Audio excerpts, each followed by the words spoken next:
Guys, I am conflicted about this sword and I need your help. This is the S05L katana from Taitsuki, and it is a high-end sword. In actual fact, probably one of the nicest swords I've ever been sent. It was sent to us for review, and here is the conflict, okay? This katana has been made in a very traditional way. Specifically, it has a hardened edge, medium carbon sides, soft carbon core and back. And you can even see it on the blade itself. If we come in close, not only will you see the hammer line, but I wonder if you can actually see the dividing line, it's more visible on this side, of where the different grade of steel ends on the side and transfers to the higher carbon edge. Do you see that? So this is a very traditionally made katana. More specifically, the grades of steel, okay, match the carbon grades in a traditional katana. It didn't need to be folded because the steel most likely was smelted in a modern method, and therefore no impurities need to be folded or anything like that.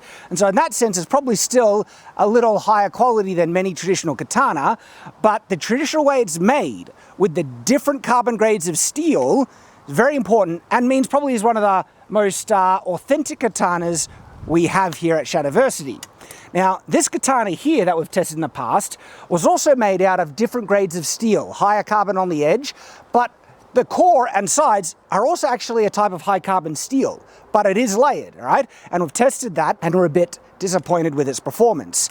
The katana underneath here has a layering of steel kind of on the jacket. Still not fully traditional, but one of our higher end katanas. We've also tested it thoroughly, valued around 1,000, this one 2,000. This Taitsuki katana is valued around 3,000, and the quality actually reflects that. This katana is a work of art, and I'm going to go into the details of that in the full review. And this is where I'm conflicted, because a sword should absolutely be, reviewed based on its quality, how well the fit and finish is and things like that, but that is also sometimes anachronistic to many historical examples, where modern day fit and finish standards are even higher than what they're able to achieve historically, because we have things like machine, tools that can be automated and get exact, and I mean exact results. And the higher valued katanas are not only, made with more precision and the fit and finish is nice,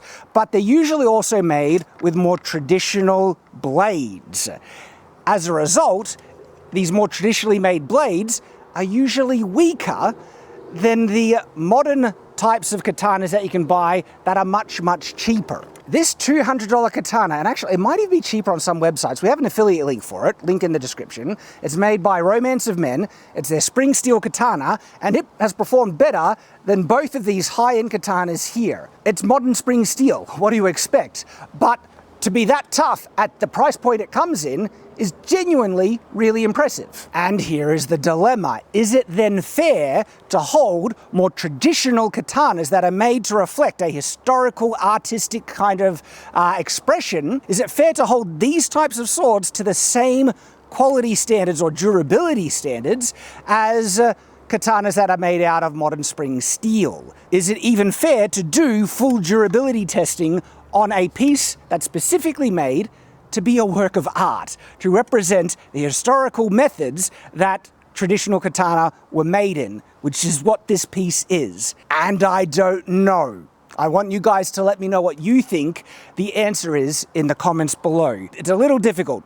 What I think I'm going to do is, of course, do a full review. We're definitely going to be cutting with it, don't worry. And we're going to be reviewing how well it kind of holds up in terms of the hilt construction, how solid and tight that is, and everything like that. Some durability testing, because it should hold up to a certain level of abuse, right? It's a sword, and a good sword should be able to withstand stuff. But there is an opportunity that exists with this sword.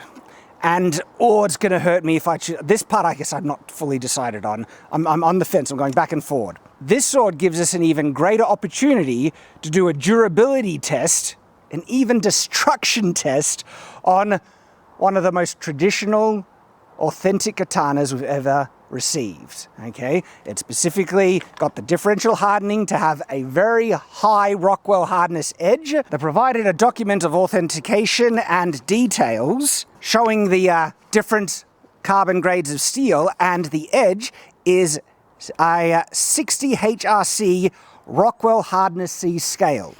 It's very high hardness. Our experience with edges like this is that they usually chip more often than not, but it'll be really interesting to find out how likely it is to chip with a sword that has softer steel core and medium steel edges made in that traditional way. That's the opportunity. We could really see how tough one of the most traditional katanas that we've ever received, how tough they really are. But it's destroying a work of art. That's like spitting on the Mona Lisa. and I like, this is genuinely a beautiful sword, right? What do you think we should do? I know you guys, you just destroy it, Shad! What if you had to do it? What if you had this sword? Sucks, man. I still might do it, but at the very least, let me know what you think about the dilemma of review, okay? Is it fair to hold traditional katanas up to the same standard of durability when they're specifically made intentionally in a method that results in a weaker, less durable sword, okay? That's intentional, and it's intentional to add more value to the sword. And so in review, that should actually mean it's better because it's made in that traditional way. People kind of regarded it that, right? But then it doesn't perform as well in its the actual use. This sword is meant to be a weapon. How good does it perform as a weapon, you know? All right, thanks guys. Let me know what you think in the comments. I'm looking forward to hearing your thoughts. I'll see you next time. Thanks for visiting the Shadlands, the place to find quick and easy to watch sword-related content. This video is made exclusively for the Shadlands channel, but if you'd like to see more in-depth, longer-form videos on related or similar subjects, they are available on my other channel, Shadiversity. Hope to see you in the future.